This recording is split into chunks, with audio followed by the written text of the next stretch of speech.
2018ला सभागृह असताना पेट स्कॅन आपल्या भागात चालू करायचं असं मी ठरवलं होतं. त्यासाठी जागा उपलब्ध केली आणि पेट स्कॅनचा प्रकल्प मूक केला. पण त्याच्यामध्ये डॉक्टरांचे संपर्क झाल्यानंतर त्यांनी लिनियर एक्सिलेटरची कल्पना आणली. मग ती हैदराबादमध्ये जाऊन मी स्वतः बघून आल्यावर लिनियर एक्सिलेटर काय आहे, पुढच्या काळातल्या भविष्यात लिनियर एक्सिलेटरच्या माध्यमातून निदान नागरिकांचं करण्यासाठीचं हे चांगलं मला वाटतं की मशीन जे उपलब्ध फक्त पुण्यामध्ये प्रायव्हेट ठिकाणीच आहेत. पण महापालिकेने करायचा संकल्प त्यावेळी मी केला आणि मला त्यात महानगरपालिकेचे अधिकारी असतील, आमचे माननीय मुख्यमंत्री फडणवीस साहेब असतील, मुरलीअण्णा मोहोळ असतील, या काळातले चेअरमन असतील, सर्वांनी मदत केली. आणि तो सॅलेसबरी पार्कमध्ये पेट स्कॅनचा प्रकल्प करत असताना जागा अपुरी पडल्यामुळे माननीय आयुक्तांनी मला सजेस्ट केलं ही जागा पाहिली. मग यात लिनियर एक्सिलेटर असेल, पेट स्कॅन असेल, मेमोग्रामी असेल, रेडिएशन थेरपी असेल, OT असेल, मला वाटतं केमो असेल, ह्या सगळ्या गोष्टी ह्या ठिकाणी अवेलेबल होतील. म्हणून तो प्रकल्प सालेझोरी पार्कमधला प्रकल्प हा ह्या जागेवर शिफ्ट केला. आणि पुणेकरांना भविष्यकाळात होणारा कॅन्सरसारखा भेडसावणारा जो मला वाटतं जो आजार आहे त्याला मात करण्यासाठी महापालिकेने केलेला भारतातला PPP मॉडेलवर आपुलकी संस्थेवरचा हा पहिला प्रकल्प आहे.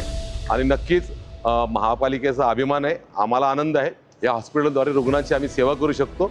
आणि नक्कीच माननीय 17 तारखेला माननीय मुख्यमंत्री देवेंद्र फडणवीस साहेब इथे येणार आहेत. 3 वाजता याचं उद्घाटन होणार आहे. आणि मला वाटतं की येणाऱ्या पेशंटची निगा काळजी या आपुलकी संस्था पुणे महापालिकेच्या माध्यमातून करायचा आमचा संकल्प असणार आहे. त्याप्रमाणे आज आपण जाणतो की कॅन्सरच्या रुग्णांची संख्या दिवसेंदिवस खूप मोठ्या प्रमाणावर वाढत चाललेली आहे. आणि कॅन्सरवर उपचार निदान हे करण्यासाठी शासकीय यंत्रणा तेवढी सक्षम नाही. यावर उपाययोजना म्हणून माननीय विमाले साहेब यांच्या संकल्पनेतून 4 वर्षापूर्वी एक लिनियर ॲक्सिलेटर म्हणजे रेडिओथेरपीसाठी युनिट करण्यासाठी एक संकल्पना मांडण्यात आली होती. परंतु ती संकल्पना त्याचं एक्सपान्शन करून अद्ययावत असं कॅन्सर रुग्णालय बाणेर येथं उभं करण्याचं ठरलं. या रुग्णालयाकरता भारतामध्ये पहिलं हे PPP मॉडेलवरचं कॅन्सरचं रुग्णालय असून या रुग्णालयाकरता पुणे महानगरपालिकेने यांना साधारणतः 1 एकर जागा दिलेली आहे. त्याचबरोबर VGF म्हणजे वायबिलिटी गॅप फंडिंग अशा स्वरूपाची ही निविदा प्रक्रिया होती. त्याच्यामध्ये साधारणतः 14,85,00,000 रुपये पुणे महानगरपालिकेने या संस्थेला दिलेले आहेत. आणि 165 कोटीचा टोटल खर्च या संस्थेने स्वतः उचललेला आहे. याच्यामध्ये पुणे महानगरपालिकेचं आणि आपुलकी मेडिकल केअर हे संयुक्त विद्यमाने असा हा प्रकल्प कार्यान्वित होत आहे. ज्याचं उद्घाटन 17 तारखेला माननीय मुख्यमंत्री महोदय यांच्या हस्ते होणार आहे.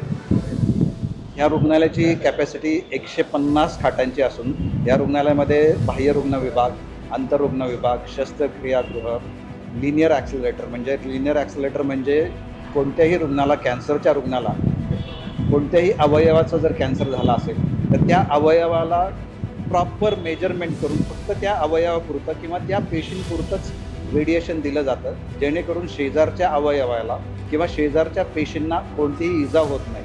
असं प्रिसाईज एकदम परफेक्ट असं हे मशीन ज्याला आपण शासनामध्ये पहिलं मशीन आहे असं ठामपणे म्हणू शकतो. त्याचबरोबर कॅन्सरचं उपचारच्या अगोदर जे डायग्नोसिसची फॅसिलिटी असते ही सर्व प्रकारची फॅसिलिटी इथे उपलब्ध आहेत. जेनेटिक लॅब जी कोणत्याही गव्हर्नमेंट सेटअपमध्ये उपलब्ध नसते ती जेनेटिक लॅब म्हणजे बऱ्याचशा कॅन्सरच्या टेस्ट आपल्याला बँगलोर, मुंबई, हैदराबाद अशा ठिकाणी पाठवावे लागतात. अशी कुठलीही टेस्ट तिथून पुण्यातून बाहेर पाठवायची गरज नाही, कारण अद्ययावत अशी लॅब इथं उभी केलेली आहे. त्याचबरोबर रेडिओलॉजिकल सेक्शन हा खूप मोठा आहे इथे. त्याच्यामध्ये पेट स्कॅन आहे. पेट स्कॅनमध्ये पण आपण की कोणत्या अवयवामध्ये कॅन्सर पसरलेला आहे, किती प्रमाणामध्ये पसरलेलं आहे ह्याच्या गोष्टी आपल्याला कळतात. त्याचबरोबर त्यात MRI आहे, एंजिओ CT आहे, डिजिटल एक्सरे आहे, सोनोग्राफी आहे, 2D इको सर्व प्रकारच्या लॅब फॅसिलिटीज उपलब्ध आहेत. त्याचबरोबर पुणे महानगरपालिकेच्या कार्यक्षेत्रामध्ये राहणाऱ्या सर्व नागरिकांकरता शासकीय दरामध्ये म्हणजे अल्प दरामध्ये शासकीय दरामध्ये या सर्व सुविधा उपलब्ध होणार आहेत.